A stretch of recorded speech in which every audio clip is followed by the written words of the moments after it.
So I've gone to a great deal of trouble to get these batter boards in place and get the outside of building exactly located. I mean exactly. That makes the next step really simple. I need to set footing edge forms. The edge of the footing is 8 inches outside of the face of building because the footing itself is 24 inches wide and an 8-inch block centers on the footing. That puts 8 inches outside, 8 inches under the stem wall, and 8 inches inside of the stem wall. So simple. Measure out 8 inches, put in a nail, loosen the string, jump it out to the edge of footing, tighten it up, and now we have a line exactly at the top outside corner of the footing. So we're going to go around the outside of the whole building, take down the strings at face of building, and jump them out to edge of footing.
Today we're working on forming the footings, or footers, depending on where you're from and how you use the language.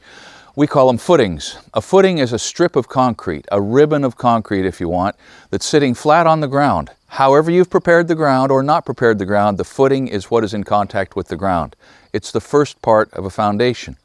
The footing, think of it as like a snowshoe, right? You're taking the weight of the house and you're putting it on a stem wall, and the stem wall is putting it on a footing, and the footing is on the ground. It is what keeps the building floating or from settling, from sinking into the soil. The footing size is specified by the engineer. Dave Thomas has calculated that the weight of this house on this soil takes a footing that is 24 inches wide and 8 inches thick, typically. There are a couple of exceptions where we make some steps and where there are some piers and some point loads, but in general, the typical footing section on this house is 24 wide, 8 inches deep. Now, an 8-inch strip of concrete, 8 inches tall, does not push all that hard on the form. We have some other videos that we've uploaded about the work on this site that we've already done, where the concrete is much taller. You know, a footing that's 16 inches thick or 12 inches thick, or a retaining wall that's 8 feet high. And as concrete gets up taller and taller and taller in the pour, it pushes harder and harder and harder on the form. So since these footings are only 8 inches thick, they're not pushing that hard, and so you'll notice right away that the form work is not all that sturdy. It's sturdy enough, but it's not overkill. So if you've been following the series, you watched us set these strings. They're certainly within 1/4 of an inch, and in most cases within 1/8 of an inch. And so as we set these footing boards to those strings, not quite touching, because you don't want your form to be pushing your string out of line as the form goes in, but just right at that spot, we have confidence, without having to go back and double check anything now, that the forms are going to be in the right spot, and thus the concrete will be in the right spot when we show up here and begin to put the stem walls on. Getting back to the analogy of the snowshoe and the footing size and the soil bearing capacity. Some soil is like powder snow, where it just won't hold you up unless your snowshoe is ginormous. And some soil is like ice, compacted icy conditions on a ski slope where there's nothing you can do to sink in, and the problem you have is, sliding out. And so the engineer calculates how big these footings have to be. These footings are ample. I told Dave, I don't want this thing to settle. I want initial settlement to be absolutely minimal, and I want the settlement to be uniform. So as we move forward and you watch these footings go in and you watch the stem walls go in, keep in mind it's all been engineered to minimize and control any issues that could come up with settlement. So let me talk just a little bit more about the location and accuracy of these strings, because that is, after all, the location and accuracy of the foundation. We used a laser, a TopCon laser, to establish the grade or elevation. If the elevation is not in a plane, in other words, if the two different elevations that we have, the higher elevation and the lower elevation, are not perfectly parallel to each other, if they are not absolutely 16 inches apart, it'll create a nightmare for the block mason who's going to be in here trying to make the blocks end up at a plane, at the top, at the right finished floor elevation. So not only does the location have to be precise, but the elevation needs to be precise. All of that being said, the formwork, the fit on these 2x8s and the corners and where they butt up and where the 90s happen does not have to be precise, because the joints between my boards only have to be as tight as it needs to be to hold the concrete in. The location of the board has to be precise so the concrete's in the right spot. But frankly, I don't care if a little concrete bleeds out between the joints. I just want to know that when I strip these forms, the concrete is exactly where it has to be. That's why sometimes I'll use a chainsaw, sometimes I'll use a skill saw, and in all cases you're going to go, wow, that's a little rough. Yes, but not the location. The location is good. It's interesting that lots of times a trick that saves time will also save material. So you're saving money in both ways. And that is often, in fact almost always the case if you can log cabin a corner. That is, let one side of the joint run wild. You see how that footing board's running wild? I don't even know how much, a little bit. And you butt that in exactly at line. And then you come down following the line of the string and let it run wild. In this case, out to where it runs into the footing, into the batter board. Let it run wild, stake it down, and then butt this one into it. So the corner is located exactly without having to measure or cut that.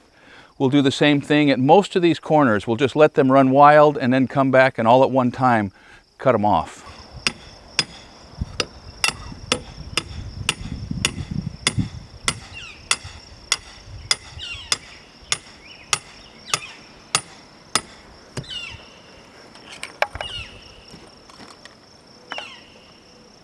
Concrete stakes come in wood or steel.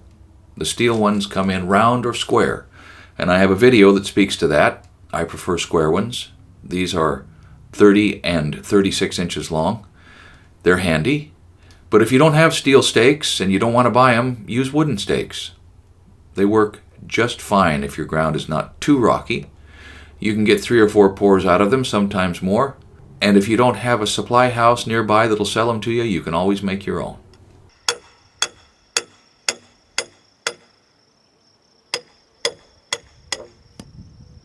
We're working our way around the perimeter of the house, setting the footing forms at the outside. There will be other footing forms on the inside, but right now we're just at the perimeter. I want to point out a difference between this batter board and most of the others we've been talking about, and then show you a fix that I'm doing on the other end.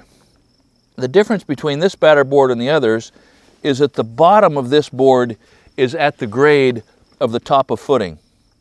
Most of the other batter boards have the string coming off the top because that's the elevation that we're using for the top of the concrete. This is different so that the form itself can run underneath the batter board and still have the string down there defining the location of the edge of the concrete. I've got to make a change on this other end because I forgot that I was going to want to run this footing form right out into this pier. A significant part of my anxiety about the house fitting was whether or not this column holding up the porch right here was going to fit. And you can see it's close. I mean, it's going to be coming up right here, and it's perfect. Okay, couldn't be better. But when I was just putting the batter boards in, I forgot that I needed to make allowance for this footing board to run right on out here and help define the pier, the pad underneath this column. So what I'm doing is putting another board, a batter board, above this, so the top of this board is at concrete grade and the bottom of this board is at concrete grade. I've transferred the marks, the grade is good. Now I'm going to carefully pull the nails and get that bottom batter board out of there so I can continue with my forming. If you're wondering why I'm kind of babying this nail out of here, it's because we've got to treat these batter boards tenderly. These are tuned to like within 1/8 of an inch. And so I can't just slip a Burke bar on there and yank that batter board out. I got to use my claw hammer sideways, which is a much more delicate and sort of controlled way to pull a nail. So it just kind of rolls a nail out and the board drops free and everybody's happy. And now we can go ahead and run that form on out, make that pier really stout. So a set of plans is a wonderful thing. You have the design you want, the engineers told you exactly the dimensions and everything that has to be in there for it to work over time, but what a set of blueprints doesn't tell you is how in the world to build it. So this is where experience or information from other people becomes important, because there are processes and there are materials that work better and there are processes and materials that don't work so good. So I'm using 2x8s on these footings, a couple reasons. Because they're the right size and they're stiff and they're strong and they're straight, and also because I have had some on hand that I wanted to use. You may have something different. You see me cutting up this material to use to build these steps. Nobody's telling me how to do that. It's something that you have to invent in the moment, but you can do that. Here's the trick to forming concrete. You have to be able to see the reverse image of what you're building. You're building molds, but the molds have to create a positive shape that complies with the plans. You're building the negative shape. It's like looking at the negative image of an old photograph where black is white and white is black. That's what a concrete form is. You have to be able to remember and never forget that the forms you're making are going to be destroyed, they're going to be torn apart, they're going to be thrown away. They mean nothing except what they mean about what the shape and the location of the concrete is going to be when you're done. It takes a little practice. But if you think about it, and if you lay awake at night wondering how you're going to be doing this the next day, when you get there, you'll be ready.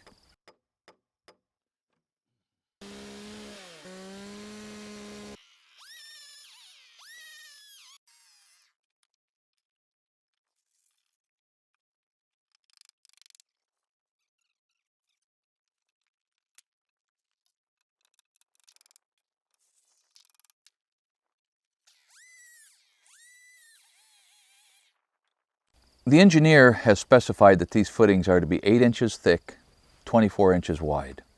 Now the 24 is easy. I get that just by setting my string lines on my batter boards 24 inches wide and hanging the edge forms to accommodate that. The 8 is a little trickier because ordinarily, and today I am using 2x8s. So one would think that a 2x8 would be 2x8, wouldn't you? But actually the designation 2x8 is a nominal size. That is, it exists in name only. The actual size of these boards is 1.5 inches by anywhere between 7 1/4 and 7 1/2. Let's call it 7 3/8. So you pay for 2x8 and you get 1.5 inches by 7 3/8. That's industry standard now. We'll talk sometime about how it has ended up at that point. And the fact is, a 2x8 is a heavy board and it's strong enough to do the work and you can carry it, and it's 1.5 inches by 7 3/8 is a nice, manageable, one-man kind of size. But if you are pouring a footing that's only 7 1/8 inches deep, 7 3/8 inches deep, that's not an 8-inch footing, is it?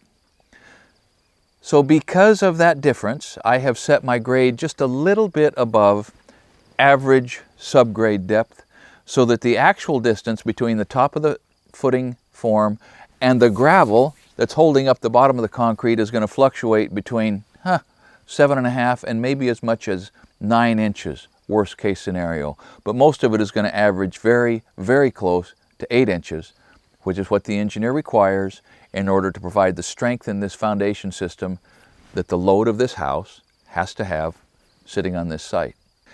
If you're wondering why I'm okay with a footing that's 9 inches thick in some places, and why I'm okay with paying for that extra concrete, it's because it's way easier to have a little space under that board than to find myself having to chip and chisel and scrape gravel out in order to get the footing down to the height that is going to be in the right place, and then have a footing that's only maybe 7 inches thick and have the engineer check it, or the worse yet, building inspector check it and say, whoops, sorry, that's only 7 inches. You gotta scrape that gravel out of there after the rebar's in and the concrete truck is on the road, and it's a real problem.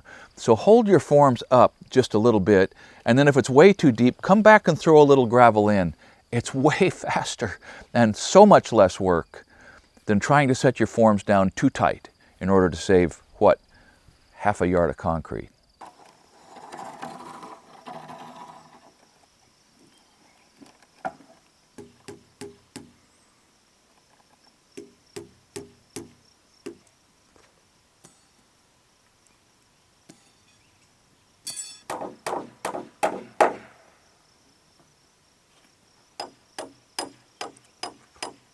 So let me just kind of cruise over this and give you an idea of what you're looking at with these footing forms, even though they're not all the way done. I'm out here in the corner with the drop dead 20-foot dimension. That's the hub, 8 inches in from the face of the footing. That was the place that had to be right. This is where the electrical power is going to come into the house. It's still a little flexible, but we've fairly carefully located that so it comes up in a cell in the block. That's going to be tricky. Once we get the rebar in and tied off, we'll anchor this to our rebar template to make sure it's exactly right. This is the front of the garage. It's going to be down below grade enough that there will be 2 courses of block on top of this stem wall to provide some extra muscle, some extra strength in this footing. Coming down this direction, these steps, these steps they're kind of a pain. There's some head scratching involved because the bulkhead, which is the board at the end, has to be, or should be, on bond. That is, at the break in the block. We'll see if I get that right. The step, the vertical step, also has to be on bond. That is, on 8-inch increments. So we come from this grade and drop 8 inches and go 16 inches and drop 8 inches down to the lower elevation. It looks a little rough. It doesn't have to be pretty. It just has to be in the right place.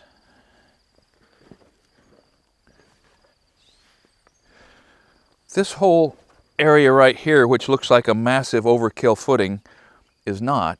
It's just providing the pad for the crawl space access. This is the garage. There'll be an access hole that allows us to come down into the crawl space to access the air handler and the plumbing and the maintenance issues that are part of every house. So this additional space, all concrete, is going to be for that. This right here wouldn't have to be 8 inches thick. This could be 4 inches thick, but I mean, it's a lot of extra effort just to raise the grade for 1/4 yard of concrete. Coming on into the house proper, you know, this will be the crawl space access garage. The entrance from the garage into the house will be right over there, kind of coming in through where these strings are coming in at that angle. This is actually the back of the parking area.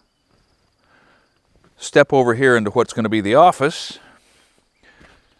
And what we have out here are the 4 columns that there's been so much conversation about. I'm standing here in what's going to be the foundation underneath one of the 4 columns on the front of the house. 1, 2, 3, 4. The engineer drew this so that the columns would be bearing on pads that were independent. I'm going to go ahead and tie them back into the house. So this will be concrete, rebar coming out and tying this column pier pad to the main foundation. So everything's kind of working at once. Is that overkill? Yeah, maybe. But those 2 down there, the front of this house, the front of this pad is not as hard as the back. And so this is just an effort to really widely distribute the load of both the house and the columns, which aren't holding much. But the last thing I want is for these things to move independently of the house. If it's going to move, I want it to all move together so nobody will know that it moved at all. This is also an example of how this batter board is just about obsolete. I mean, we're tied into forms now to where nothing in the world is going to move that. So I'm going to start pulling stakes out of batter boards and committing those stakes into some of the last of the form work and as we finish this up. So we're coming down the front of the house. This will be under the porch. Another column. The entrance into the front door will be right here. Everything's about the way it ought to be. Inside here, these are strip footings. These are the footings I was talking about that are going to be finished off very flat, very smooth, because I'm going to put a pressure-treated bottom plate and a pony wall will build up off of here to receive the bottom of the floor joists that span all the way across. So these two strip footings will be finished off nice and tight.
So these 2x2s are known as spreaders. They're doing two things. They're holding the edge forms, the footing forms, the right distance apart. They're doing three things. They're holding the footing forms the right distance apart. When the concrete gets in there, they're holding the forms together so it becomes a two-sided form system. And they're going to hold the template in place that I tie the rebar to. So these 2x2s are hard-working little boards. So this little set of steps and these bulkheads were easier to put in than the ones over by the garage because they're not tangled up with an angle. They're just coming down straight and in line. I established bond off of that corner so that the bulkheads are in the right spot laterally. And we have a 7 3/8 inch board, 7 1/4, and a 1/2 inch gap, 7 3/8, 1/2 inch. So we're right around 8 inches right there. We're 7 3/8 and 5/8 gap, 3/4, so we're right around 8 inches right there. It leaves these gaps where the concrete will run out, and I just don't care because it's underneath the house. Nobody will see it. We're 8-inch increments coming down. It's going to work great. Now on the outside, this is also going to bury. The subgrade will come up and cover all of this to where anything that happens down here that doesn't look beautiful, nobody's ever going to know. But if it's not in the right place, the block masons are going to cuss me.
If you would like to know what I would charge or someone like me might charge to do something like this, or if you want to know what the actual cost, the hard costs of the materials, the concrete and the rebar and the form lumber and that sort of thing, we're making those costs available to the people who are helping by supporting our effort here, and those details can be found in the notes. Those notes will steer you to our website and you'll find out how you can access all of that information. So if you've watched this and now you're in the mood to see some actual concrete go into some forms, check out my video, Concrete Finishing Done Right. You're going to get to see Dustin and some of his guys pour a really nice patio on a job that I did a few years ago. And after you've seen that, prepare yourself, because that same crew is going to be putting the concrete in these forms in just a few days.